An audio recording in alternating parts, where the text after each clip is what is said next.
rolling DDT. Time to step into the squared circle, son. Hello, everyone, and welcome back to another episode of Rolling DDT. And I have with me again, Ruthless, Chris, Ryons, and New Japan's favorite Mark, Steve Petrivelli. What's going on, bud? I'm good. I've got a special guest with me, Tomohiro Ishii, aka Chris Ryons' brother, separated at birth. So he's gonna sit with me at my desk, and we're gonna while we talk some AEW Revolution. I love this figure so much. I never thought I would have an official never open weight title action figure belt. It's so good. I love Ishii. He's the best. AEW Revolution happened. It was a good show. What you guys think? I had a good time. I did too. I'm not as a steady AEW watcher, right? But I really enjoyed it. I think there's one thing that happened at the end that everyone's going to wait for us to talk about. But overall, I thought they did it was a solid show. Yeah. Steve has the results. We're going to read through those and let you know what we think match by match. So, what was it? The buy-in? So the buy-in was Dr. Britt Baker, DMD, with originally Rebel, but then she said Rebel was hurt, even though she wasn't. She had a doctor's note. She had a doctor's note. She's good. It's fine. And then so she introduced, and I don't know much about her, Maki Ito. She is hilarious. Who is so awesome. Who is a pop star who eventually became a wrestler, which honestly in Japan isn't unusual. That actually is something that has happened quite a bit, that pop stars become wrestlers or wrestlers actually will become pop stars. So that actually is pretty common. She was really cool. She's really cool. Her Kokeshi looks great. Yeah. So I dig it. And she went up against Riho and Thunder Rosa. This was a fun opening match. Did you guys watch this one? Yeah. I got a chance to watch this. Yep. Yeah, unfortunately, well, not unfortunately, but Roker and I had to do a Bro Axiom live show, so we had to miss a couple of matches. I wanted to have it on while we were doing our thing, but I know I would have been like, it would have been hard. It would have been hard to Star Wars. But we got to see that match, and I enjoyed myself more than I thought I was, and I already knew I was going to really dig that match because I dig all the talent that is in there. Right. And everyone got a chance to really get off on that one, and I thought they did a fantastic job. Maki Ito, I didn't really know about her until she came to AEW, until that the tournament that went down, and I love her character. I love everything that she's got going on. Her wrestling style is dope. She got some colorful language going on there. I love it. I love that. I love her putting up the fingers and whatnot. I love all that. The highlight for me with her is the headbutt. The Kokeshi headbutt, man. Yes. Kokeshi is great. Yeah. So I love that. I love that she's incorporated that. I think it's fantastic. The guy who probably is most well known for it now is Hanma. And he does it pretty well. That's a pretty common thing.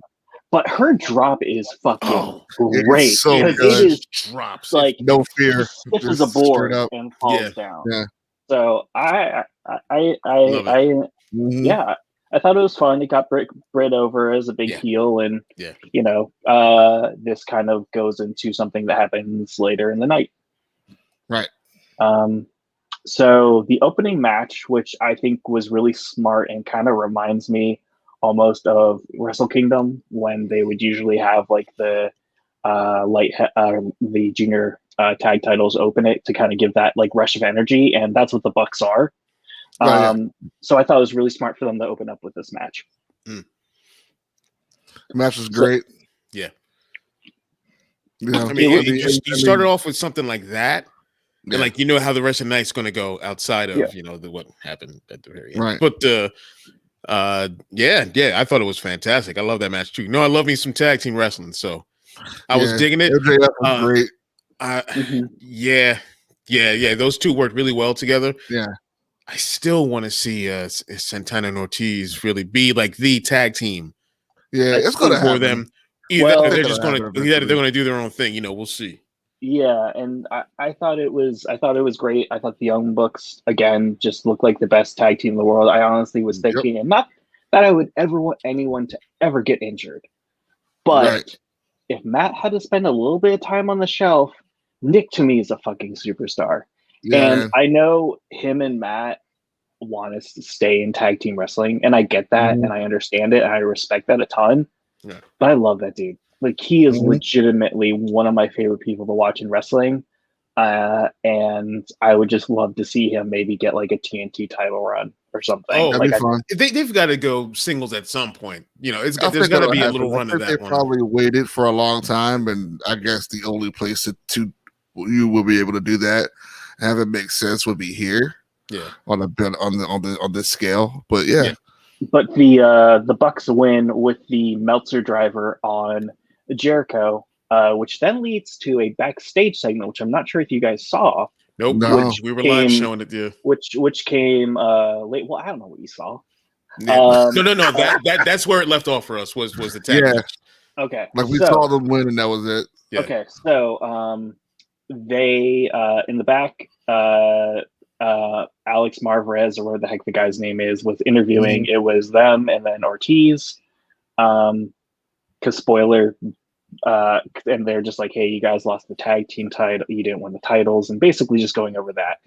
And Chris Jericho says, the Inner Circle needs to start making some changes.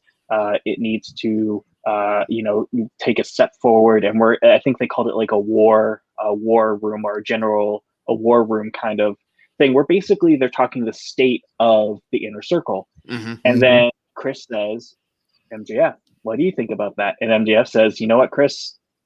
I think the Inner Circle does need some changes. Oh, it's about to happen.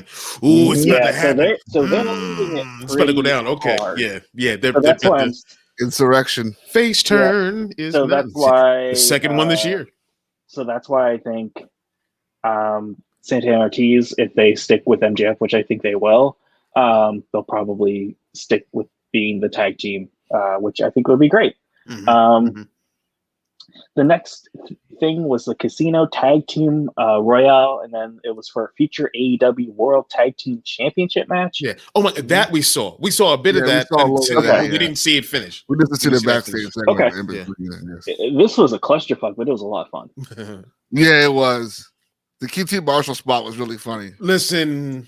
I was like, when I was like, look at this asshole. Like, every time he came out there, I'm like, look at this asshole. Just because, what's like, funny, the way he plays himself on Sammy's vlog, right? So he needs to be that character. Yes, and I'm glad he's doing that. Yeah, because he kind of really didn't have anything. Yeah, it's like you team with Dustin, and you're allowed to do the diamond cutter. Like, you need, like, you do the Apple thing, that's cool, but you need something a little bit more. He's got to be that prick that I see on Sammy's vlog. Yeah, it's I agree. He needs to be that guy. Especially if you have an Apple, you're like a prick. Come on. Yeah. He spits in the face of people who want to be cool. Exactly. Beat me to it. God. I also want to know, when did they clone Billy Gunn? His son looks identical to him back in the day. Yeah. And I love that they both have the headbands. One of them has like the badass Billy Gunn, and the other one's like rockabilly. Like that's immediately what I thought of. Yeah. Yep. And they did good in there. They did good. Varsity Blondes did good. Varsity Blondes are awesome. Yeah. I mean, I think Pillman's son is great. The thing that this showed me again is how deep AEW's roster can go. Yeah. And I think you see basically the kind of match goes on, and it's Royal Rumble rules, but both people have to be removed. So even if one person gets knocked over, you're still in the match. Still in the game, yep. Yeah. But you're at a disadvantage now. I liked how they played up the factions. How there was a ton of the Dark Order together, and they all three Dark Order teams. Yeah. 10's a stud. Oh, dude, he's gonna be. And I like how they played up, QT throwing out the guns and they're part of the Nightmare family. Though everyone's part of the Nightmare family, pretty much. Yeah. It gets confusing. So no, I thought I really enjoyed that part of it, and then Pac and Phoenix I thought did great as a tag team. So and you know what? Like they're amazing, and it still just feels weird. Like they just don't look like a team, but damn, do they operate like a team? The way they operate is so good.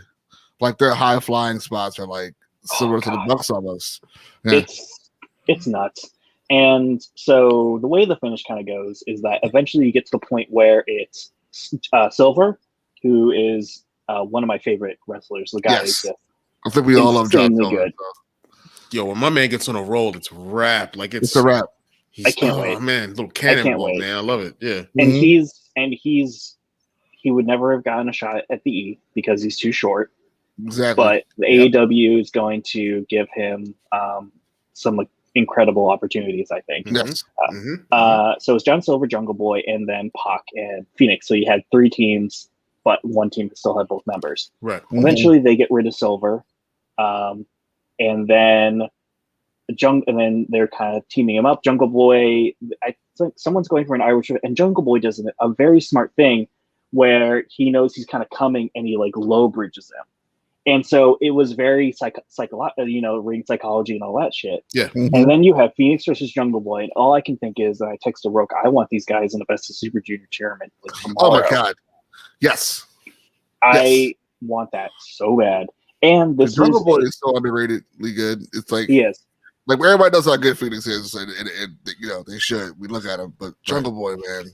But I think they're giving him that push now. Like they're giving him that rub now. That Tarzan Boy theme is We saw it tonight. Great. He'll be TNT champ before you know it. Just they were singing it, and they were singing it, and they only played a couple seconds of it because it was a battle royale match. Yeah, so they could play the whole thing, but they were still doing the whole song. There you go. I just there you go. And it like you were saying, Roker may take over. Judas, yeah. Oh yeah, especially as the face, yeah. It reminds me of makes me always think about Turtles 3 because there's a part where all the guys. That's where I first heard the song. Was Turtles 3. Yeah. Casey Jones in his wig. Turtles. I liked it. I was a kid when it came, so I liked it, and I still like it. I'm looking at a Michelangelo one right there. Turtles 2 figure, great. Anyway, great back and forth, and eventually, it's the Jungle Boy going up against the odds, 2-on-1, gets down to 1-on-1, but then just can't quite get there. Phoenix ends up winning, and Death Triangle gets a tag team title shot, and I think that's great. I think again, it's showing how deep AEW's roster is, and again, the great thing about factions, which they know from Japan, is that you can put different people together. Then, like you can have, okay, well these guys are part of Triangle, so you can have any of those guys together, and that it allows you why Black Penta goes over here. We can do this, but it still makes sense because we're all part of the same group. So I think it was great, and it was super fun. It was crazy, but it was a lot of fun, and I hope they do a style of match like this again. I thought it was really smart. Yeah, it was fun. I like the idea of a battle royale tag team. Yeah, I don't know if how many people have done that before, but I think it's a really good idea, and I hope they do it again. So the next match was the women's title match, which was Hirokushida versus Riho Mizunami. I thought it was really great, and the last time we were all together, we were kind of talking about AEW's women tag team scene, and I feel like a lot of people would say, like, "Well, see how good it is." And to me, I think this makes my point of saying they have a great women's division. We're not saying they don't have great women's wrestlers. They don't show it. They need to show it off. Yes, they show it off. Yeah. I thought this was a great match. I thought there was a little too many false finishes for me, which is saying a lot since I'm the Japan guy. But like, trust me, there were a lot. But that's not like a Joshi thing, though. I haven't sort of. Like I don't know. It's weird. It depends, but to me, like there was a ton, and I'm not as well versed in Joshi as I want. Me neither. Like I don't. Right. But for me personally, if that's Joshi's thing, like that's cool. I just thought there was like maybe one or two too many. Okay. But besides that, I thought it was a great match, and it shows how good Shida is, and just how good this women's division can be if they show it off. Now, the one thing that I didn't get excited about was that after the match, so I was scared, but then I got better. So after the match, Nyla Rose comes out. Oh, no. Okay. And I'm like, oh, God, are you kidding me? Like, Shida versus Nyla Rose again. So Nyla kind of pushes Shida away, but then she goes after Ryu Mizunami because she was the one who eliminated her. Yes. And then so they're beating them up, and then I think Britt Baker comes out, and they're kind of going at it, and then you have Riho and Thunder Rosa also like kind of come out. And so that kind of sets up a triple threat. And now it's kind of, is there an alliance between Britt Baker and Nyla Rose? Like, is there something more going on? So it was who else was there? Britt Baker, Nyla Rose, and not Shida, but there was a third person that came out. I could have sworn. Maybe just like Reby or something. But either way, of Maki Ito. She also Maki Ito. Oh, okay. Yeah, because she's here, so she's going to be probably doing stuff. So those three came out. And so you kind of think maybe there's a little bit of a women's faction, which would be kind of cool. Yeah. Please do it. Fucking as long as it's not Nyla Rose getting another title shot for a while. Yes. Yeah, and it's nothing against her. It's just we've seen it. We've seen it. Next match, Miro and Kip Sabian with Penelope Ford. Did he murder everyone? Was he the only one standing? Like, did he murder? Did Miro turn on everyone? So I'll go through it. Okay. This match definitely blew my expectations out of the water. Okay. So it starts with Miro and Kip Sabian attacking them backstage.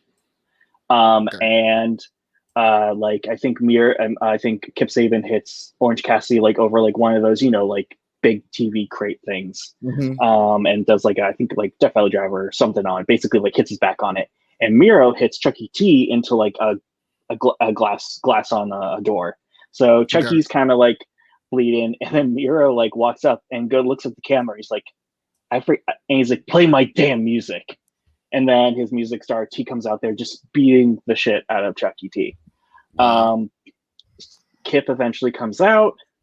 They're kind of double teaming him. Eventually, Orange comes out. They get a little bit of a comeback. And now the big crux of the match is this. So Penelope gets up on the apron, and like Chucky T goes and like stops.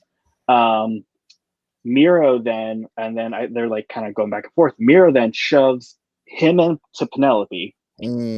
So now he gets discombobulated. Miro's able to take him out. Kip's checking on Penelope, and then the ref reminds him, hey, Kip's actually the legal man. You're not. And so he's like, bro, go back in. You need to get back in. And so he goes back in and immediately tags out. Goes back to Penelope. Miro comes in and then ends up taking out I believe it was Chucky with the game over.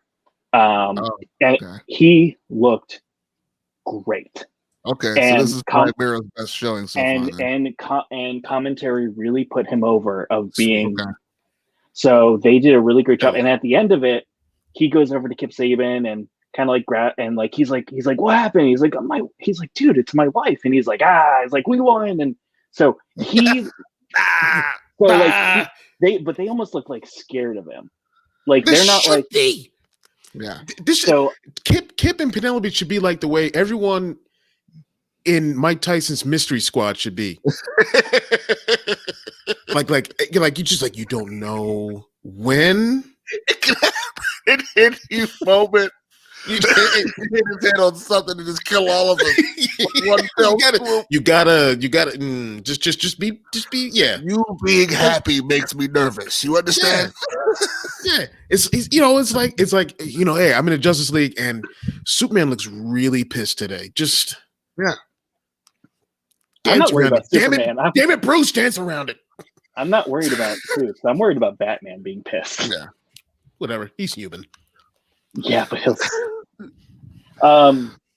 I like what this could be a good angle. Yeah, I thought it was good, smart. Maybe I'm glad something's happening. Because I was like, he needs to do something. I mean, like the one thing with that is everything has to take time and whatnot. You know, they got so many guys they got to focus on and whatnot. So and they got to figure people out too. Right. So I mean, you know, if they're doing that, then that's fine. They're getting to it, which is, you know, the same thing I think you're doing with Britt Baker. You know, and. Yeah, like him and Kenny, like it took a while, but everyone think he was going to be the champion, like right off the bat. Yeah, you know, I feel like he has direction now. I'm not sure how I felt his direction was before, but now it seems like they have a genuine path for him, and he's not like kind of just like a side act. Like he's going to be his own dude because eventually they'll do something and yada yada. But yeah, because he needs to start hitting like fight like the Kenny Omega and Brian Cage, some of the other big guys, and you know, start main eventing. That would be good. That would be a good. Him and Cage would be insane. Next was Hangman Page versus Big Money Matt Hardy. A big money Matt Hardy. And I saw a little bit of this. Yeah, I saw the end of it. I know Silver was out there. That's all I remember. So basically, it was a solid match. That, you know, Hangman is great. Commentary, they reminded that Hangman's like 28 years old, 27 years old, which made me just be like, Jesus Christ. So it was solid. It was great. I thought Matt did a really good job really selling it. He did every finisher he could, and Hangman just kept kicking out. They really went hard on they did a part where he like crushed his hand against like the side of the stage and the steel steps. So then he was like going after it, bending the fingers, biting them even. But they're like, he's, you know, trying to take away his offense. Eventually he comes back, Private Party comes out, and they're kind of doing a 3-on-1. And then eventually Dark Order comes out, gets them away, and then Hangman hits Buckshot Lariat and wins. And then he celebrates with the Dark Order with some brewskis, and it's like all happy. And I actually really like this because Dark Order in the beginning was such a like heel kind of faction, and now it's become not that at all, and it's just a big family. And a big family. I think that definitely works now. That with because like eventually you're waiting for Colt to be like, no, Colt's getting brainwashed, but like now it makes sense. Oh yeah, of course Colt's there. So but yeah, so it was good. It was as good as it was gonna be. But it was, you know, Matt Hardy putting over Hangman, and I'm excited how they sell him losing all of his Q1 earnings. I'll be actually kind of excited to see how they sell his. Hey, Matt Hardy's got a new action figure coming out too. Maybe they'll be able to, you know, be like, hey man, I'm gonna get all that merch money.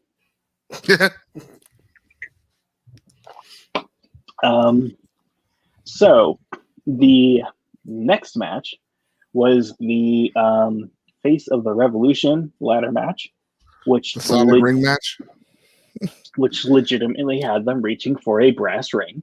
Yep. Which if Cesaro been in that match, it would have been.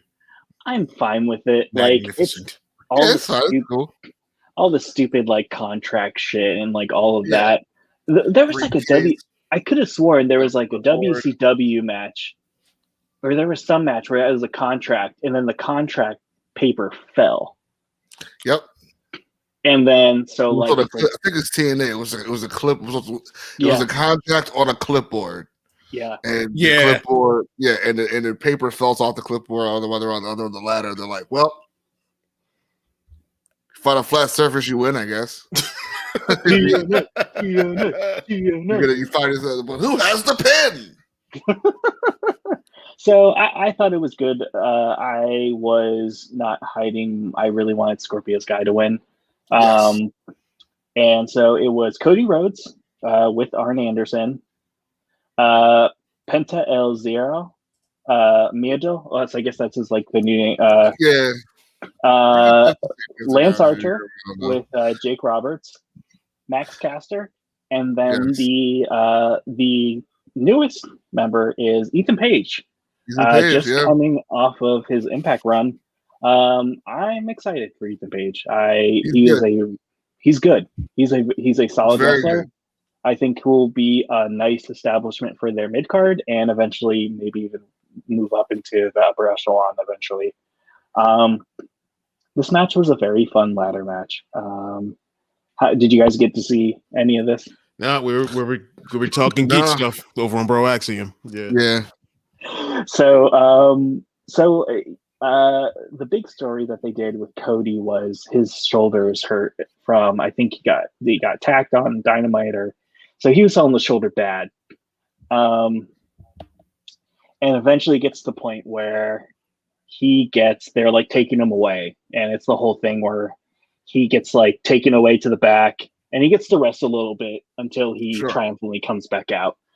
But everyone got to get their shit in. Ethan Page showed off how strong he is. I do like his finisher's called Splash Mountain because he's a huge like Disney World mark. Penta El Miedo had some great spots. The Canadian Destroyer. Dude, the Canadian Destroyer onto the ladder was great. And that's the part that took Cody out. Any place he can do a Canadian Destroyer, I think, is great. Just showing how big and ruthless Lance Archer is. A lot of choke slams was ruthless. I think I think the best thing that you can say about matches like this is that outside of Max Caster, and they could have done something with him, and they had, I think, what's his name? Who's the flippy guy who always botches stuff? Jack Evans is out there. Yeah, him. Jack Evans came out with like a boombox.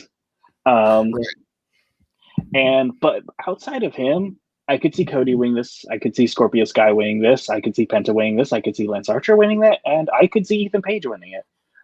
I could see all those guys really winning it, which is what you want with matches like this. You don't want to be like, and you don't want it to be like a swerve for the sake of a swerve. Like, eventually, the match kind of ends. Everyone's climbing, and then eventually, it gets to Cody and Sky, and you could tell the crowd did not want Cody to win. Yeah. He was like that. Wow. A little bit. They were like, he's climbing the ladder like slowly. They were like, no. No. So it ends. They're like, yeah. So Scorpio and him going back and forth, and eventually Scorpio takes like his arm and kind of hits it against the side of the ladder. Mm-hmm. He knocks him off. Cody hits the shoulder on the way down. I think this is how they're going to write him off for paternity leave. That's my guess. Scorpio gets the brass ring, and he's the number one contender. And on next week's Dynamite, he gets a shot at the TNT title. They better not have him lose this chance again. I think he wins, and I'll go into that with the next match. Did you guys get to? What was it?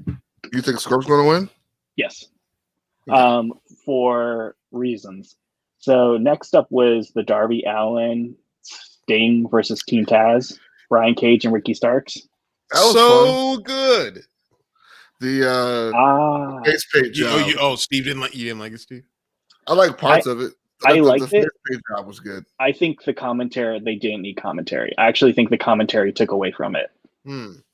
Because to me, this was shot like a cinematic movie. They did high angle shots. They had the whole drone shots, everything. Yeah, there were drone shots. They did speed up shots. They had the whole inner sequence of Darby on the skateboard and on the back of it, and then you have Taz saying, "Just get to the match." Like, or, why are they taking so long? And to me, it took me out of it. And I think it was a really cool match and a really cool idea. But for me, I think if it just wouldn't have been any commentary, I think it would have been a much, much better match, in my opinion. Besides on taking that away from it, I thought it was a lot of fun. Yeah. It's the best way to get one more match out of Sting. I think that the half Darby, half Sting makeup was real cool. Awesome. They need to make that a variant, please. Yes. Yeah. Yes. Darby wearing the trench coat too. Yeah. Yeah.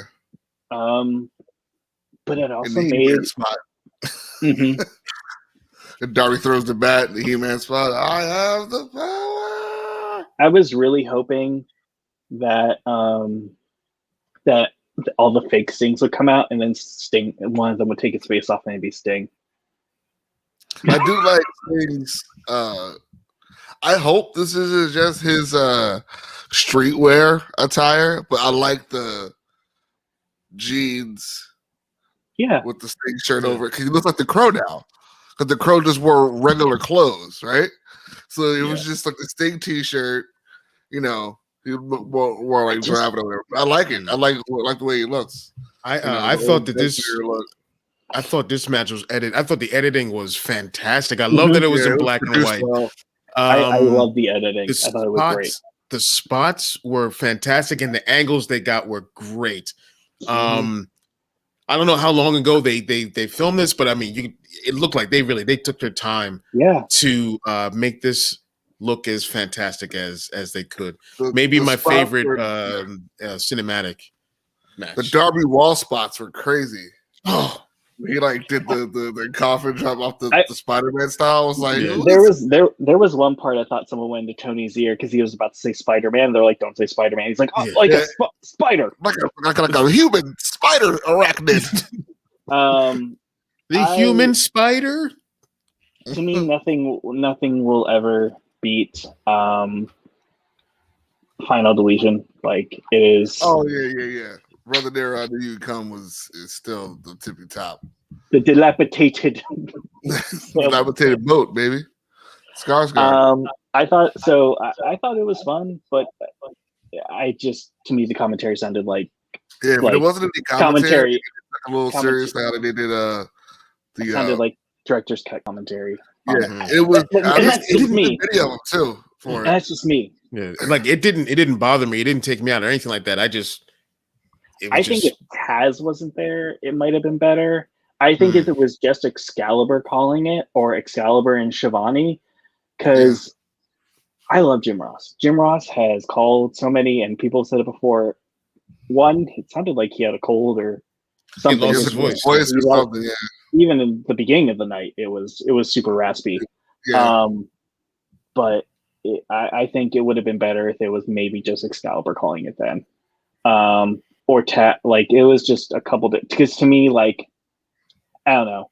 I think if you have Michael Cole and Corey Graves call the Firefly Funhouse match, it kills it. It like kills it. And I think that would have done more to that match than it did to this. I still thought there were some really cool spots, but at least how my brain is that okay, is it a cinematic match or is it a wrestling match? Exactly. And you can't cross both because it'll take you out of it. And that's how I am. Chris, you liked it. I think that's great. Yeah, I like it. You know, I just it didn't take me out. Like, I don't know. I'm not complaining against, everyone's got their own preferences and whatnot. The spots were great though. Like there was some really none of the cool commentary took me out. There was and so one of the parts is Darby takes out Christian Cage and they go, like crashing through. I think go crashing through this big area. I don't know if they're going like down some floors or something. Yeah. But so I think he'll be selling the injuries from this match. Mm-hmm. And that's how the spot where Darby gets thrown that through helps Scorpio. The glass so you have him selling that stuff hard. Maybe even Team Taz comes out and fucks with him a little bit. Scorpio doesn't see that, or maybe he does because this new Scorpio is kind of a dick, kind of cocky. So maybe he doesn't care. And that's the other thing. Did he? Because I'm going to watch this. I'm going to watch it in full later. But did he? Was Scorpio like? Was he acting heelish, or was he like, "This is my time"? Because when I was watching, like he said something to Cody, but you can't really tell what he said. Mm-hmm. And even when he goes after the arm, they don't be like, "Oh, why would you do that? That's his friend." Like they just said, he's fucking trying to win the match. Yeah, exactly. Like he said something in the wrestling with the week or something like that podcast that he does. And it's on the AEW channel on YouTube. Where he said, like, like I was being humble before and no one was, he was being humble. And he said, I'll let other people, talk well about me and, see how well that goes. And he's like, well, no one's really talking. so I gotta big up myself. And he said, if I gotta beat my own drum, parumpa pum pum, let's go. Yeah. So I mean, and yeah, he said he was being a little outlandish and all that kind of stuff, but like I get it, like he's still that cool dude, but he's just like, I gotta put myself out there. I gotta big up myself for what no one else is gonna do. We wait for him to branch out from SCU for a while, so it's like he has his own music now. Yeah, and he did a good part because I think there's like the chorus is like "Reach for the Sky" or something, or like something with the sky. He like held it up when he did that. So like dude's money. Yes, I really hope he wins the title. I think he will. I think this is a really easy way to take it off Darby without losing his shine. Yeah. But also getting it on Scorpio. And that not to be like that, but that no to be like that, but that title picture could use that some color, little splash of color. I agree. In the championship roster, like just saying. I agree. Have they had? Well, I guess he's technically was the tag champ, originally. So So, and that was also a great way for them to have the home audience and the crowd distracted while they set the ring for the exploding barbed wire death match. Yes. That was really smart on their part. So there wasn't any dead time, or you didn't have to go to like too long of a package, or they used that to then go and, get this ready. And for those who don't know, the exploding barbed wire death matches are pretty popular. Were extremely popular with FMW, with Big Japan, with a lot of those crazy deathmatch companies in the 90s. And the guy who they showed, Onita, was the guy who invented it and was the guy who was most kind of well known for it. And the standard deathmatch is 3 sides of the ring have barbed wire, and normally in Japan they'll have one side, which is like the back side, won't really have, because there's difference. There are ones where they'll have the ropes and they're wrapped in barbed wire, and then they'll have ones where there's 0 ropes. Like it's just they take all the ropes off and then they fly through it. It's all barbed wire.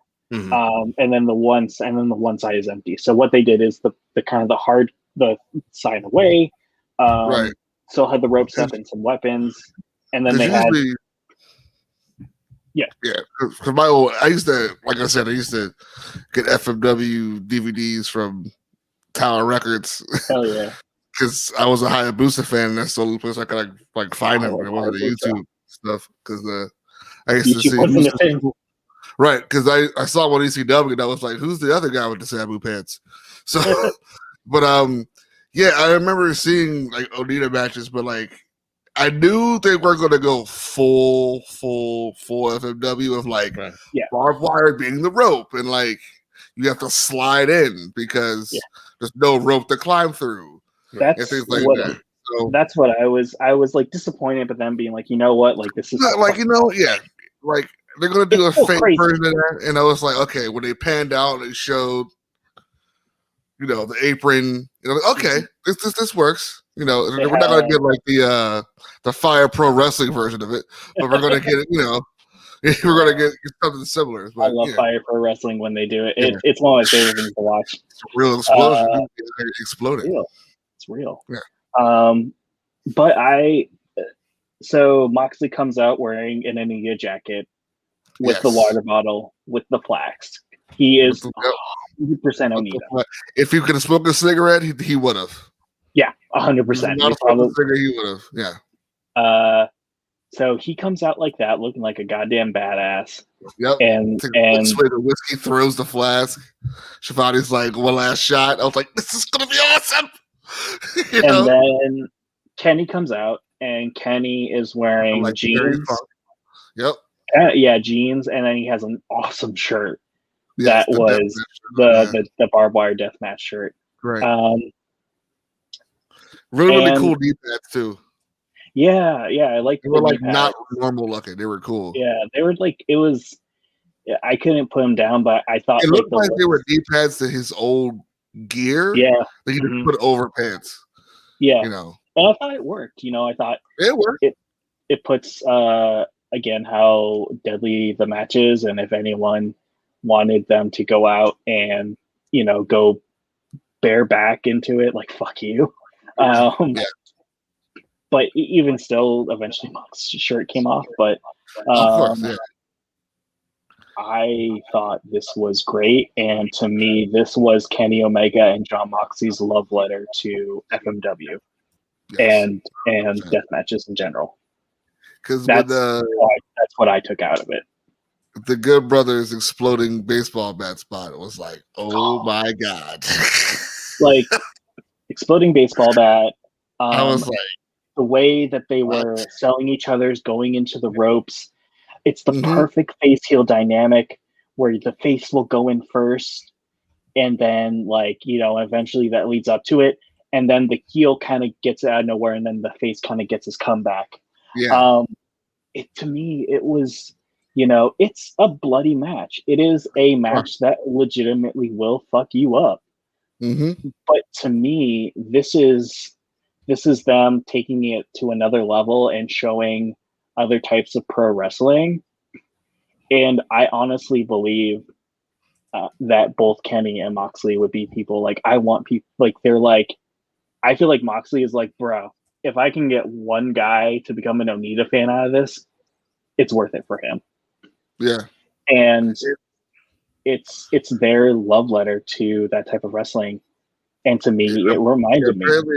Apparently it's a match that Moxley's always wanted to do on a grand scale. So WWE never would have done it. No. They're too busy doing Inferno matches where no one catches on fire. Well, Kane's arm catches on fire, but then you like the Fiend on fire. Wearing clothes. Yeah. Randy Orton killed a guy. So the internet is, of course, very Barry Allenish fast. And someone's put together a video already as far as what we should have gotten, that sort of thing from the main event match, like at least the ender. So I'm going to play that real quick for you guys. Okay. Wow, quick. Yeah, it's crazy.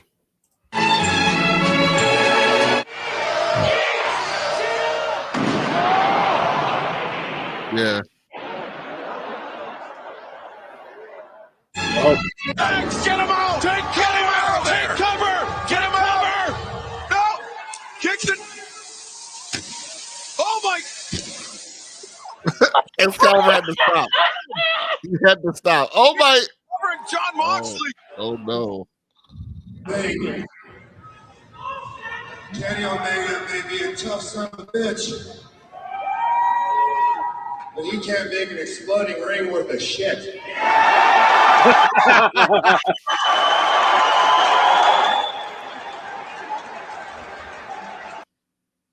I did see that he addressed the crowd, and so that was kind of the spot that everyone was waiting for. I thought the match was going to go half. So they basically said at a half an hour, the ring was going to blow up. And for anyone who was trying to say oh, this is Carney, this is Chamber of Horrors match, no, fucker, this is shit that happens in death matches. The ring blows up. It blows up, man. So I thought it was going to get to a half an hour. And then what happened? Good Brothers come out. They fuck up Moxley. One thing I will say is that at one point he goes for his elevation double arm DDT, and he yells Death Rider. And he yells Death Rider, which I love because in New Japan they call it Death Rider. In AEW they always call it the Paradigm Shift, no matter what they do. But to him, in my opinion, and I actually think that proves it, the lifted version to him is the Death Rider, and it's just a fucking awesome name, Death Rider. Come on, it just makes me so happy. But what happened was we were all expecting. So Good Brothers come out, they beat him, and then they handcuff him, and so he's the only one left in the ring with it's counting down because they said it's going to keep counting down even after the pin. Yeah. And you're wondering who's going to come out, and like, because I'm just like, because I thought it was going to be them being like, someone has to help him, and I want to be like, motherfuckers, you go help him then. Yeah. Like John Moxley, for some goofy reason, I was expecting like Tama or something like that to come out and like beat up on Omega or something like that. Like I don't know. What I thought might happen, and I texted Mike about this. Tama Tonga and Tongaloa aren't on the New Japan Cup tour, so might happen. But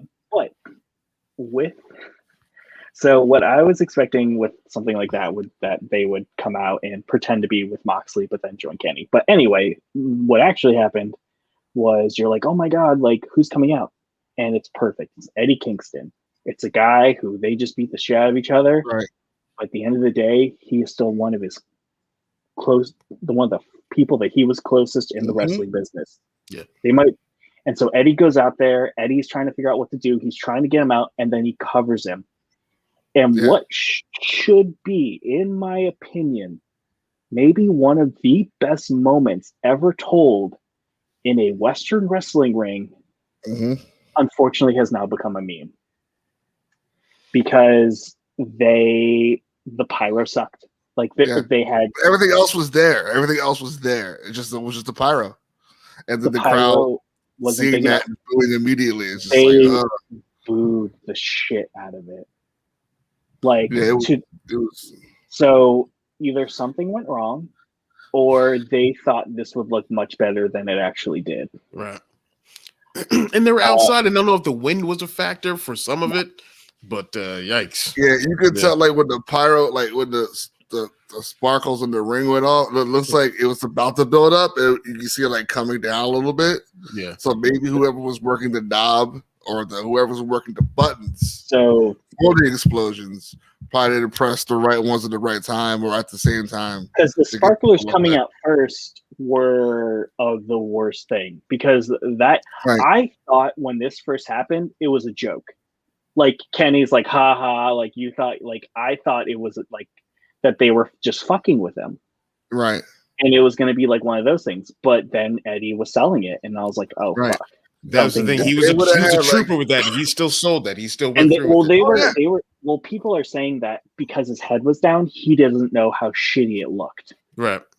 Right. So that's why he still sold it. And I think, well, I'll go with this first.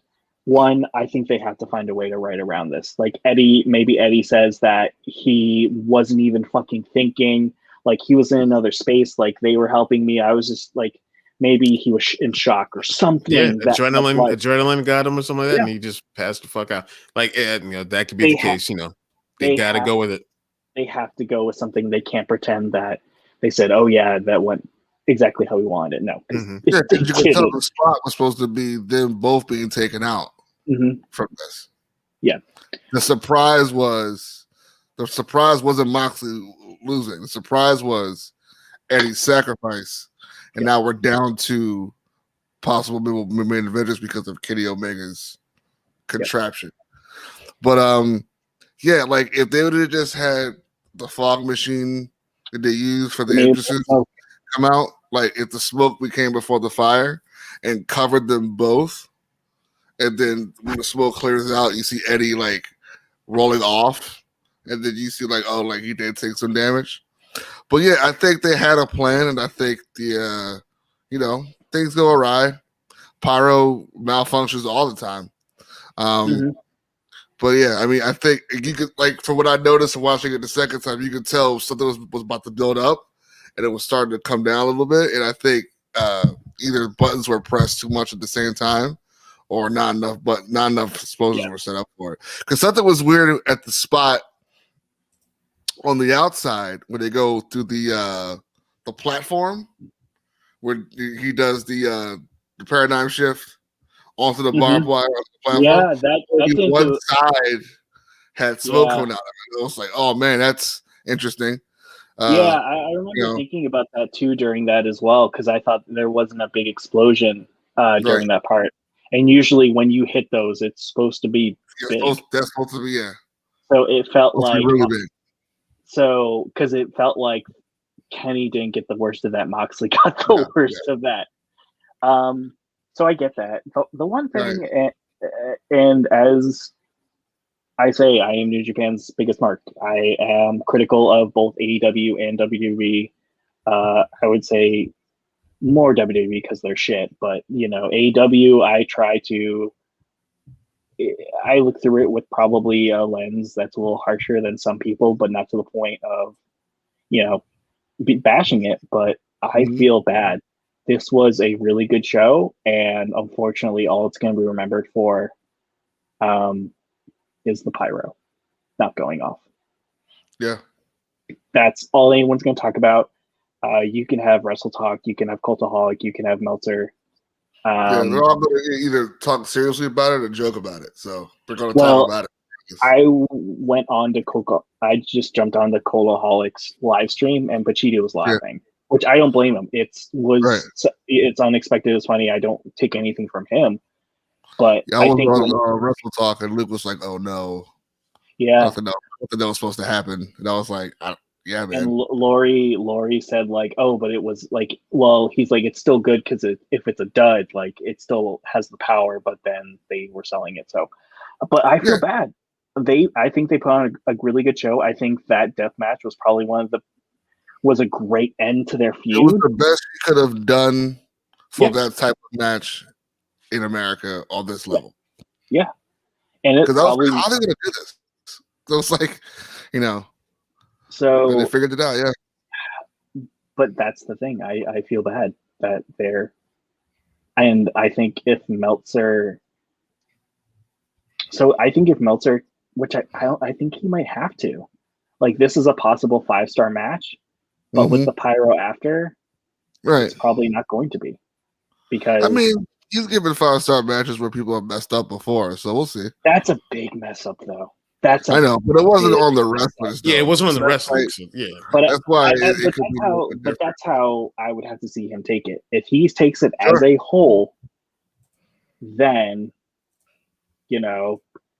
then that's part of it. If he's saying that the wrestling that happened in the ring, and he has been, I don't know what the word is, but non-objective before, like he's a Bushi versus Naito, which was on paper a really solid match, but he hated all the neck spots, and he was just like, no, I don't want to rate this.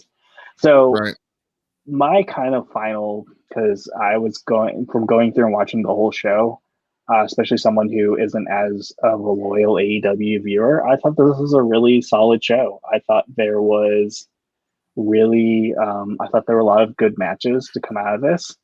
I thought the main event was really great up until the end, and and I would still say, if I was only going to watch one match again, it'd probably be that one. I'd probably turn it off before the final explosion, or change it. But Miro texted, laughing my ass off, Kenny Omega is such a bad engineer. Now, if they play it up that way, like, I mean, you can have Callis right. You really think we're going to blow up people? We're not murderers. You're crazy. Yeah, they're going to totally So I think they're going to blame it on Kenny. So that's why it's funny, because it's not on Mox or Kingston. It's on Kenny, like, not knowing what he's doing because he's such a technical wrestler, and he like made this contraption, and he even like. I don't know if you saw his Instagram, but his Instagram had like storyboard style like layouts of what he wanted the match to ring to look like, and then he had like stick figures of Moxley on fire, stuff like that. What you have is where like Kenny Omega is insane, and he really believes he's the best wrestler in the world, to the point where he can make, like, not even knowing what he's doing, can make this barbed wire death match and like plant the explosives correctly. You know what I'm saying? They can have it where he's just like, "No, man, you're such a good technical wrestler. Of course, you're out of your element when building, when strapping bombs to plywood." I think for me, this shows why he's so good, because he is an incredible babyface and an incredible heel. And I actually, when I think of prime babyface Kenny Omega, I think of when the Golden Lovers got back together. Bro, him and Kota Ibushi going around slapping hands with all the fans, like they were so loved. And then he can be this despicable shithead. Like, the guy is incredible. I can't recall, but has anyone gotten their foot on a rope with the One Wing Angel before? Because I feel like that's the first. Because I feel like that's basically what Moxley did. Is that he got his and that was the best spot of that whole match too. Great spot. It was incredibly smart. Putting the leg up on an exploding wall on a exploding rope. Even AEW's playing at it. They even posted what Mox said afterwards. Well, because they have to. I don't think it was on purpose. So they have to run it, which is good. But their cover up, their follow up is good. I give them that. And they have to. At least in our WWE, that will bash it into the ground. No. WWE would have took 24 hours to respond to it, and it would have been whack. They also would have edited it and been no, it was a big explosion. Well, I'm going to do the share one more time so you can see what they had to say. Hold on one sec, guys.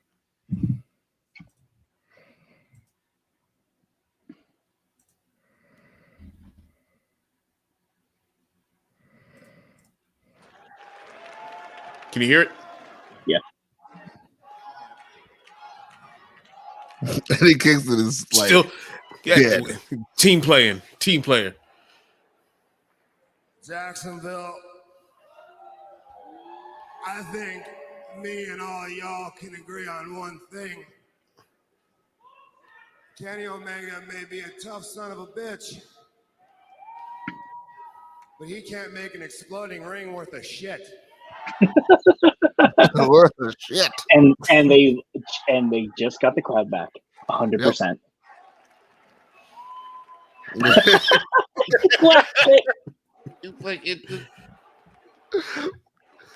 Eddie's still dead on the side. Eddie's still Eddie's not probably alive. More dangerous shit on Eddie laughing like this. TV with Wait, what? Hold on. I see more dangerous shit on ridiculousness on MTV with a still standing, bitch. Just not. He's alive. All right, good. Eddie's alive. I do like that the ref had a hazmat suit. Thank you guys, man, for coming out here. Bryce Winsberg in the hazmat. And watching the best pay-per-view product. The best wrestlers in the world busting their ass.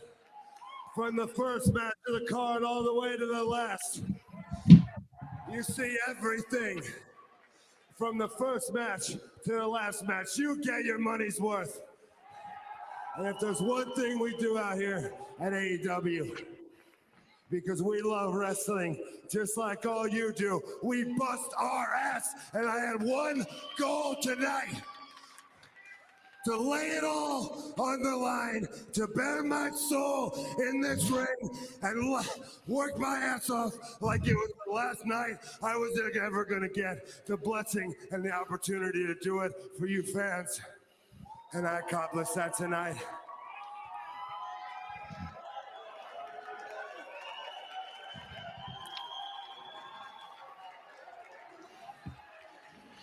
So I'm going to go get...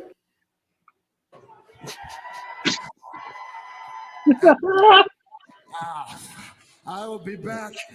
I'll be back for my world championship. I will be back for Kenny Omega. And every time, from bottom of my heart, everybody at AEW, we thank you guys for your support, because AEW right now, the tightest in the I say what I want. bitch over and all. With you. Great. Fantastic. The dude who, I mean, he definitely needed to have scripted promos for the entire time he was in WWE. Oh, yeah.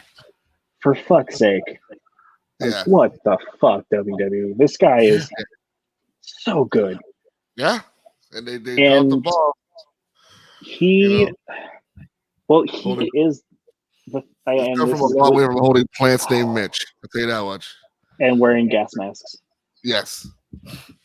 So either he's going on paternity leave because Renee's pregnant as well. Yeah.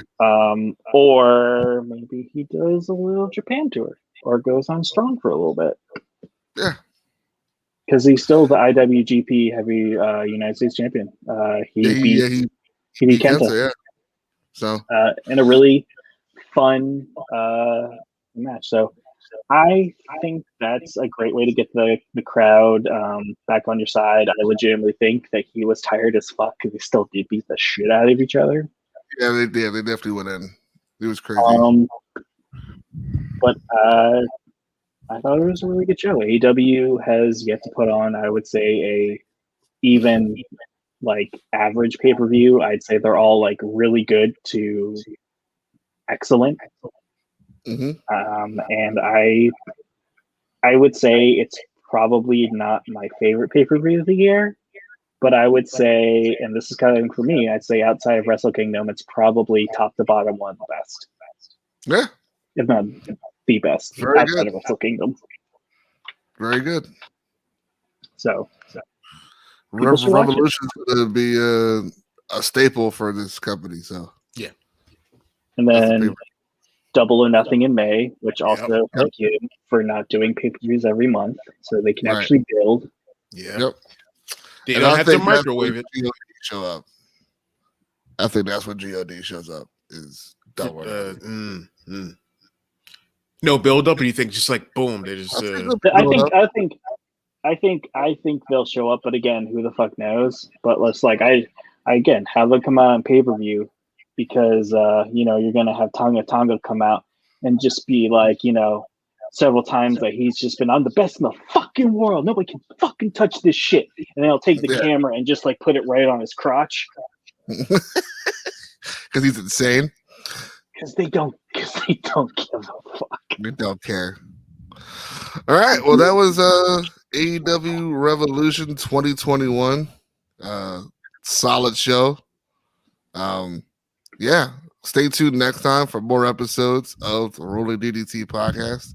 I am Mike Roker. You can find me on handles that are known as Twitch and YouTube with the same / of ROKEZILLA. Where can we find Chris Ryons? You can find me on Instagram at Chris Ryons. You can find me on Twitter at Chris Ryons and at Broaxium on Facebook, YouTube, Instagram, and Twitter. Steve, where can we find you? They can find me at Tomohiro_Ishii on Twitter. No. So they can find me at Steve_Petro on Twitter. That is really my main and my only social media right now. And I've got wrestling stuff and I've got comic stuff. So, check it out. And let me see my twin again. The Stone Pitbull, Tomohiro Ishii. He will beat the shit out of you. And I love it. And for all of us here, don't work yourself into a shoot. Lariat.